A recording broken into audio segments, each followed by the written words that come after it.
Hi all, my name is Alexander. I'm a pretty private person.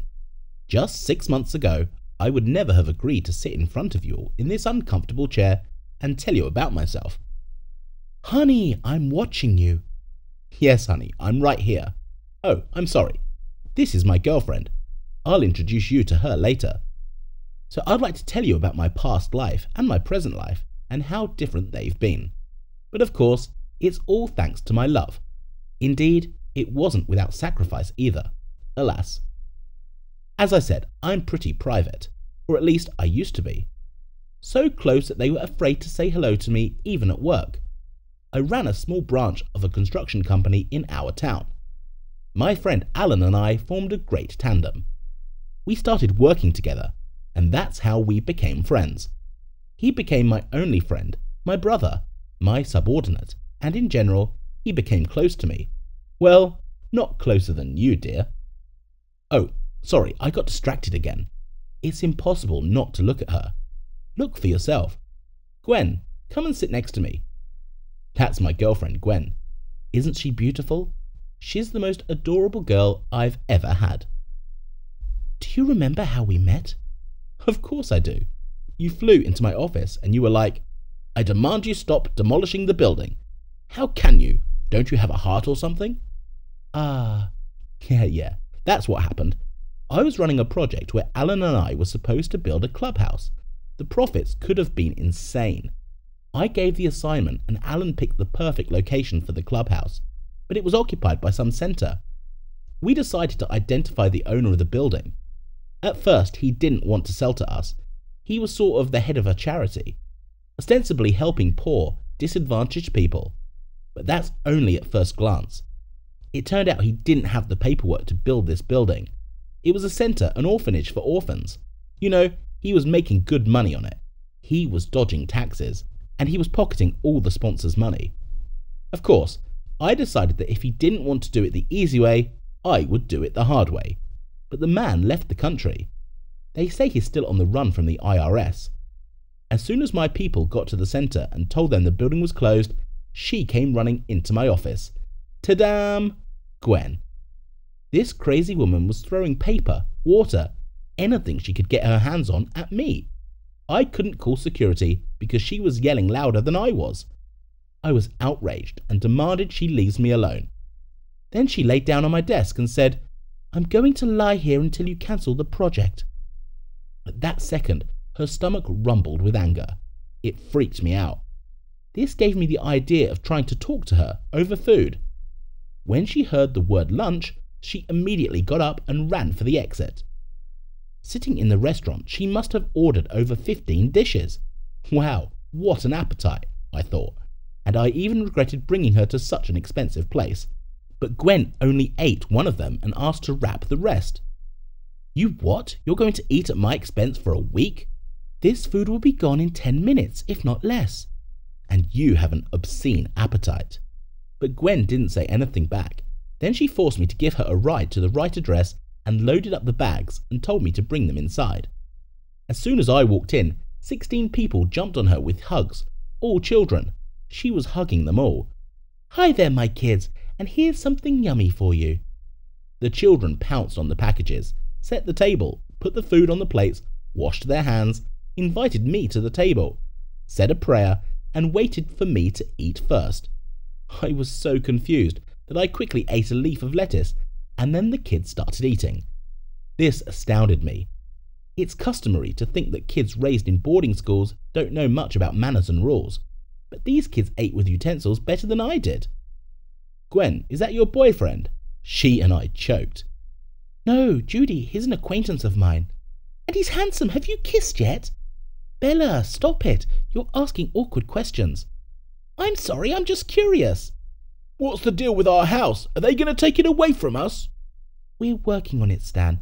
Let's eat and then take a walk in the yard. The kids did the dishes and ran out into the yard. Gwen and I sat down in the hammocks and suddenly I felt so good. I was immediately reminded of my father and mother. Mechanically, I stroked my watch. Nice watch. Huh? Yes, it was a gift from my parents. It's very dear to me. It's great to remember your parents. The kids and I don't have that opportunity. I grew up in an orphanage too, so I understand their condition. This centre is all we have. Even though our director is a crook, still he gave this building to us, and we spent a happy 6 years here." That's when the ball landed in my face. It hurt. The kids apologized, and I decided to play soccer with them. Afterwards, I came home, tired, and in my thoughts, I thought it over carefully. Then I called Alan and told him to leave the facility and look for another place. "Are you serious? For these kids? They don't even have parents." I said, "This is my final decision. These kids don't deserve this fate. We're going to lose money." But I already did, and fell asleep like a dead man. In the morning, my phone rang. It was Gwen. Her voice was shaking. She said the kids weren't at the centre. I got there as soon as I could.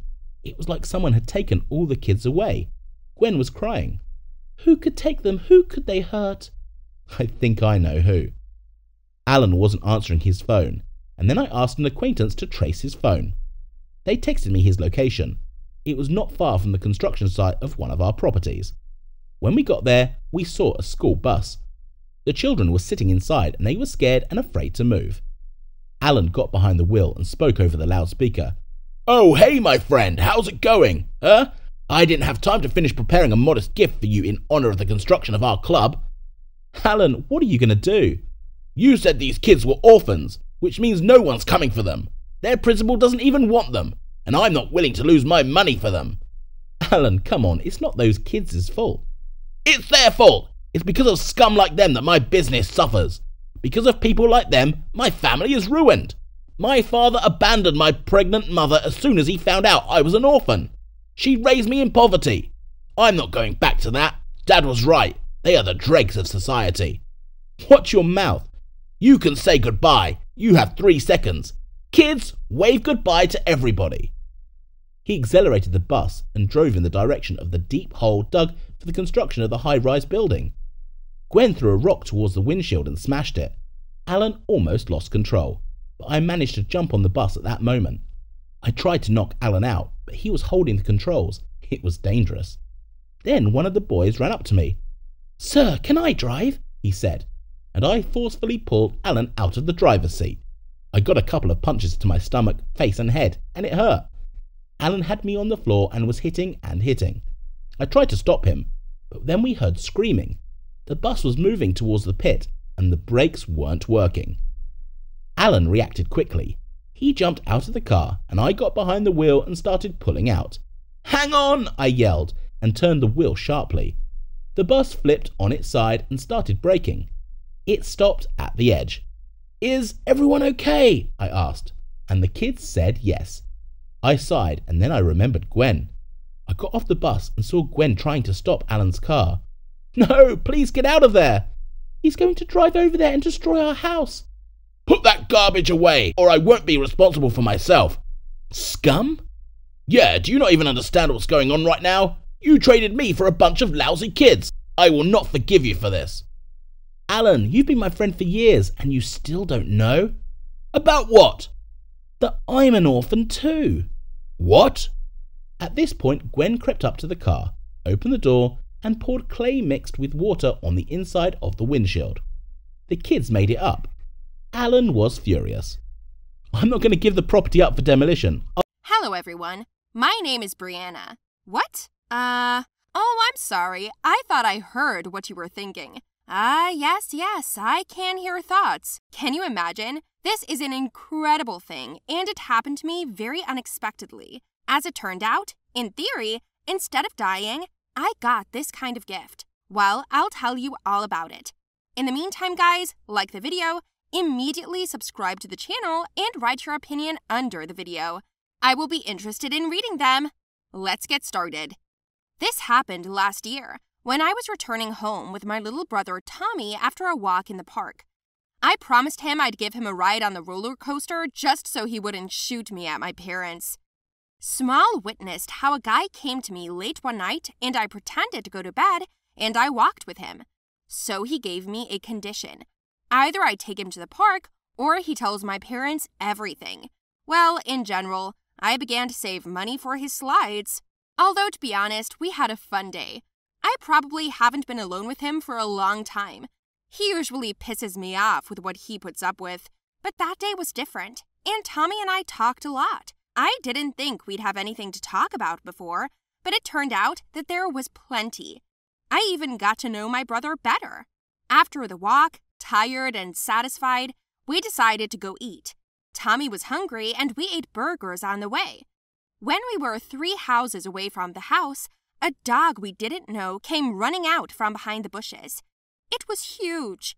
I shielded my brother, who immediately threw our food to the dog. The dog attacked the burgers, and while she was eating them, we quickly stepped forward. A moment later, I heard the dog running toward us, foaming at the mouth. She wanted to bite Tommy, but I blocked him. Suddenly, I felt a sharp pain in my leg. The dog bit into my leg right on the hip. I screamed so loud that all the neighbors and even my mother ran out. Seeing the picture threw everyone into shock. My mother immediately rushed to us. She threw a slipper at the dog, but she did not let go. I was screaming in pain, and my brother was shaking all over, but I kept protecting him. Suddenly, a neighbor ran out with a shovel and hit the dog, so he ran away somewhere. Whose dog it was, we still don't know. I was bleeding. The dog had bitten through an important artery, and I was losing blood fast. It's good that the neighbors called an ambulance, which quickly took me away. An urgent transfusion was required. I passed out, and when I came to, it turned out that I had a transfusion.